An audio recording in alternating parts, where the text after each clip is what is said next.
Welcome to the Bible in 1 Year with Melissa Sykes. Today is February 6. Complaining about a lack of food and water reveals Israel's lack of faith in God. Israel slowly learns that the Lord's presence ensures their provision. He miraculously provides them with food and water. When the Amalekites attack Israel, Joshua leads Israel to defeat them, while Moses holds up the staff of God on a nearby mountain. God promises total destruction for the Amalekites, and Moses commemorates the event with an altar and a written record. Jethro, Moses' father-in-law, visits Moses, hears of God's deeds, and confesses the Lord as his God. He counsels Moses to establish a system to settle disputes. Moses appears before God on Mount Sinai. God declares that he would establish a covenant with Israel and claim them as his own special treasure, his holy nation, and his kingdom of priests.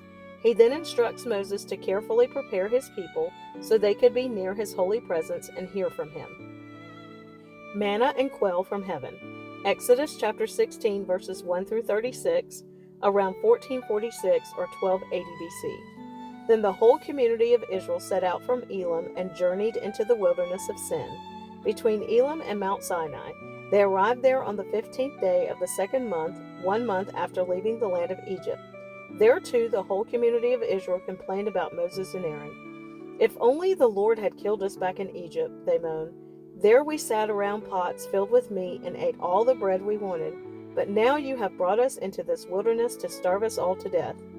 Then the Lord said to Moses, "Look, I'm going to rain down food from heaven for you. Each day the people can go out and pick up as much food as they need for that day. I will test them in this to see whether or not they will follow my instructions.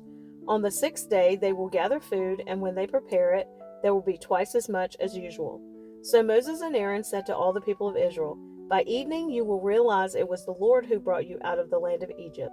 In the morning you will see the glory of the Lord, because he has heard your complaints, which are against him, not against us. What have we done that you should complain about us?" Then Moses added, "The Lord will give you meat to eat in the evening and bread to satisfy you in the morning, for he has heard all of your complaints against him. What have we done? Yes, your complaints are against the Lord, not against us." Then Moses said to Aaron, "Announce this to the entire community of Israel. Present yourselves before the Lord, for he has heard your complaining." And as Aaron spoke to the whole community of Israel, they looked out toward the wilderness. There they could see the awesome glory of the Lord in the cloud. Then the Lord said to Moses, "I have heard the Israelites' complaints. Now tell them, in the evening you will have meat to eat, and in the morning you will have all the bread you want. Then you will know that I am the Lord your God." That evening vast numbers of quail flew in and covered the camp, and the next morning the area around the camp was wet with dew. When the dew evaporated, a flaky substance as fine as frost blanketed the ground. The Israelites were puzzled when they saw it. "What is it?" they asked each other. They had no idea what it was. And Moses told them, "It is the food the Lord has given you to eat. These are the Lord's instructions. Each household should gather as much as it needs. Pick up 2 quarts for each person in your tent." So the people of Israel did as they were told. Some gathered a lot, some only a little. But when they measured it out, everyone had just enough. Those who gathered a lot had nothing left over, and those who gathered only a little had enough. Each family had just what it needed. Then Moses told them, "Do not keep any of it until morning." But some of them didn't listen and kept some of it until morning. But by then it was full of maggots and had a terrible smell. Moses was very angry with them. After this, the people gathered the food morning by morning, each family according to its need. And as the sun became hot, the flakes they had not picked up melted and disappeared. On the 6th day, they gathered twice as much as usual, 4 quarts for each person instead of 2. Then all the leaders of the community came and asked Moses for an explanation. He told them, "This is what the Lord commanded. Tomorrow will be a day of complete rest, a holy Sabbath day set apart for the Lord. So bake or boil as much as you want today, and set aside what is left for tomorrow." So they put some aside until morning, just as Moses had commanded. And in the morning the leftover food was wholesome and good, without maggots or odor. Moses said, "Eat this food today, for today is a Sabbath day dedicated to the Lord. There will be no food on the ground today. You may gather the food for 6 days, but the 7th day is the Sabbath. There will be no food on the ground that day." Some of the people went out anyway on the 7th day, but they found no food. The Lord asked Moses, "How long will these people refuse to obey my commands and instructions? They must realize that the Sabbath is the Lord's gift to you. That is why he gives you a 2-day supply on the 6th day, so there will be enough for 2 days. On the Sabbath day, you must each stay in your place. Do not go out to pick up food on the 7th day. So the people did not gather any food on the 7th day. The Israelites called the food manna. It was white like coriander seed, and it tasted like honey wafers. Then Moses said, "This is what the Lord has commanded. Fill a 2-quart container with manna to preserve it for your descendants. Then later generations will be able to see the food I gave you in the wilderness when I set you free from Egypt." Moses said to Aaron, "Get a jar and fill it with 2 quarts of manna. Then put it in a sacred place before the Lord to preserve it for all future generations." Aaron did just as the Lord had commanded Moses. He eventually placed it in the Ark of the Covenant, in front of the stone tablets inscribed with the terms of the covenant. So the people of Israel ate manna for 40 years until they arrived at the land where they would settle. They ate manna until they came to the border of the land of Canaan. The container used to measure the manna was an omer, which was 1/10 of an ephah. It held about 2 quarts. Water from the rock. Exodus chapter 17, verses 1 through 7. At the Lord's command, the whole community of Israel left the wilderness of Sin and moved from place to place. Eventually they camped at Rephidim, but there was no water there for the people to drink. So once more the people complained against Moses. "Give us water to drink," they demanded. "Quiet," Moses replied. "Why are you complaining against me? And why are you testing the Lord?" But tormented by thirst, they continued to argue with Moses. "Why did you bring us out of Egypt? Are you trying to kill us, our children, and our livestock with thirst?" Then Moses cried out to the Lord, "What shall I do with these people? They are ready to stone me." The Lord said to Moses, "Walk out in front of the people. Take your staff, the one you used when you struck the water of the Nile, and call some of the elders of Israel to join you. I will stand before you on the rock at Mount Sinai. Strike the rock, and water will come gushing out. Then the people will be able to drink." So Moses struck the rock as he was told, and water gushed out as the elders looked on. Moses named the place Massah, which means test, and Meribah, which means arguing, because the people of Israel argued with Moses and tested the Lord by saying, "Is the Lord here with us or not?" Israel defeats the Amalekites. Exodus chapter 17, verses 8 through 16. While the people of Israel were still at Rephidim, the warriors of Amalek attacked them. Moses commanded Joshua, "Choose some men to go out and fight the army of Amalek for us. Tomorrow I will stand at the top of the hill, holding the staff of God in my hand." So Joshua did what Moses had commanded and fought the army of Amalek. Meanwhile, Moses, Aaron, and Hur climbed to the top of a nearby hill. As long as Moses held up the staff in his hand, the Israelites had the advantage, but whenever he dropped his hand, the Amalekites gained the advantage. Moses' arms soon became so tired he could no longer hold them up.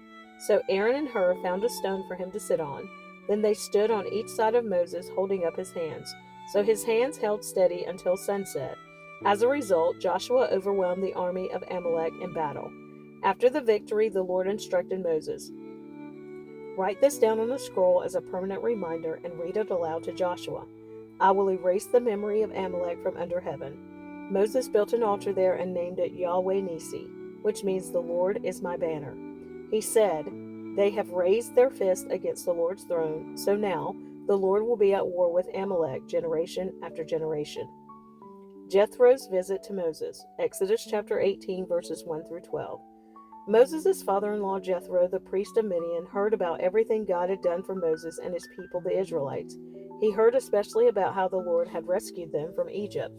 Earlier, Moses had sent his wife Zipporah and his 2 sons back to Jethro, who had taken them in. Moses' first son was named Gershom, for Moses had said, when the boy was born, "I have been a foreigner in a foreign land." His second son was named Eleazar, for Moses had said, "The God of my ancestors was my helper. He rescued me from the sword of Pharaoh." Jethro, Moses' father-in-law, now came to visit Moses in the wilderness. He brought Moses' wife and 2 sons with him, and they arrived while Moses and the people were camped near the mountain of God. Jethro had sent a message to Moses saying, "I, Jethro, your father-in-law, am coming to see you with your wife and your 2 sons." So Moses went out to meet his father-in-law. He bowed low and kissed him. They asked about each other's welfare and then went into Moses' tent. Moses told his father-in-law everything the Lord had done to Pharaoh in Egypt on behalf of Israel. He also told about all the hardships they had experienced along the way and how the Lord had rescued his people from all their troubles. Jethro was delighted when he heard about all the good things the Lord had done for Israel as he rescued them from the hand of the Egyptians. "Praise the Lord," Jethro said, "for he has rescued you from the Egyptians and from Pharaoh. Yes, he has rescued Israel from the powerful hand of Egypt. I know now that the Lord is greater than all other gods because he rescued his people from the oppression of the proud Egyptians." Then Jethro, Moses' father-in-law, brought a burnt offering and sacrifices to God. Aaron and all the elders of Israel came out and joined him in a sacrificial meal in God's presence. Jethro's wise advice. Exodus chapter 18, verses 13 through 27. The next day Moses took his seat to hear the people's disputes against each other. They waited before him from morning till evening. When Moses' father-in-law saw all that Moses was doing for the people, he asked, "What are you really accomplishing here? Why are you trying to do all this alone while everyone stands around you from morning till evening?" Moses replied, "Because the people come to me to get a ruling from God. When a dispute arises, they come to me, and I am the one who settles the case between the quarreling parties. I inform the people of God's decrees and give them his instructions." "This is not good," Moses' father-in-law exclaimed. "You're going to wear yourself out and the people too. This job is too heavy a burden for you to handle all by yourself. Now listen to me, and let me give you a word of advice, and may God be with you. You should continue to be the people's representative before God, bringing their disputes to him. Teach them God's decrees and give them his instructions. Show them how to conduct their lives, but select from all the people some capable, honest men who fear God and hate bribes. Appoint them as leaders over groups of 1,000, 100, 50, and 10. They should always be available to solve the people's common disputes, but have them bring the major cases to you. Let the leaders decide the smaller matters themselves. They will help you carry the load, making the task easier for you. If you follow this advice, and if God commands you to do so, then you will be able to endure the pressures, and all these people will go home in peace." Moses listened to his father-in-law's advice and followed his suggestions. He chose capable men from all over Israel and appointed them as leaders over the people. He put them in charge of groups of 1,000, 100, 50, and 10. These men were always available to solve the people's common disputes. They brought the major cases to Moses, but they took care of the smaller matters themselves. Soon after this, Moses said goodbye to his father-in-law, who returned to his own land. The Lord reveals himself at Sinai. Exodus chapter 19, verses 1 through 25. Exactly 2 months after the Israelites left Egypt, they arrived in the wilderness of Sinai. After breaking camp at Rephidim, they came to the wilderness of Sinai and set up camp there at the base of Mount Sinai. Then Moses climbed the mountain to appear before God. The Lord called to him from the mountain and said, "Give these instructions to the family of Jacob. Announce it to the descendants of Israel. You have seen what I did to the Egyptians. You know how I carried you on eagle's wings and brought you to myself. Now if you will obey me and keep my covenant, you will be my own special treasure from among all the peoples on earth. For all the earth belongs to me, and you will be my kingdom of priests, my holy nation. This is the message you must give to the people of Israel." So Moses returned from the mountain and called together the elders of the people and told them everything the Lord had commanded him. And all the people responded together, "We will do everything the Lord has commanded." So Moses brought the people's answer back to the Lord. Then the Lord said to Moses, "I will come to you in a thick cloud, Moses, so the people themselves can hear me when I speak with you. Then they will always trust you." Moses told the Lord what the people had said. Then the Lord told Moses, "Go down and prepare the people for my arrival. Consecrate them today and tomorrow and have them wash their clothing. Be sure they are ready on the third day, for on that day the Lord will come down on Mount Sinai as all the people watch. Mark off a boundary all around the mountain. Warn the people. Be careful, do not go up on the mountain or even touch its boundaries. Anyone who touches the mountain will certainly be put to death. No hand may touch the person or animal that crosses the boundary. Instead, stone them or shoot them with arrows. They must be put to death. However, when the ram's horn sounds a long blast, then the people may go up on the mountain." So Moses went down to the people. He consecrated them for worship, and they washed their clothes. He told them, "Get ready for the third day, and until then abstain from having sexual intercourse." On the morning of the third day, thunder roared and lightning flashed, and a dense cloud came down on the mountain. There was a long, loud blast from a ram's horn, and all the people trembled. Moses led them out from the camp to meet with God, and they stood at the foot of the mountain. All of Mount Sinai was covered with smoke because the Lord had descended on it in the form of fire. The smoke billowed into the sky like smoke from a brick kiln, and the whole mountain shook violently. As the blast of the ram's horn grew louder and louder, Moses spoke, and God thundered his reply. The Lord came down on the top of Mount Sinai and called Moses to the top of the mountain. So Moses climbed the mountain. Then the Lord told Moses, "Go back down and warn the people not to break through the boundaries to see the Lord, or they will die. Even the priests who regularly come near to the Lord must purify themselves so that the Lord does not break out and destroy them." "But Lord," Moses protested, "the people cannot come up to Mount Sinai. You already warned us. You told me, mark off a boundary all around the mountain to set it apart as holy." But the Lord said, "Go down and bring Aaron back up with you. In the meantime, do not let the priests or the people break through to approach the Lord, or he will break out and destroy them." So Moses went down to the people and told them what the Lord had said.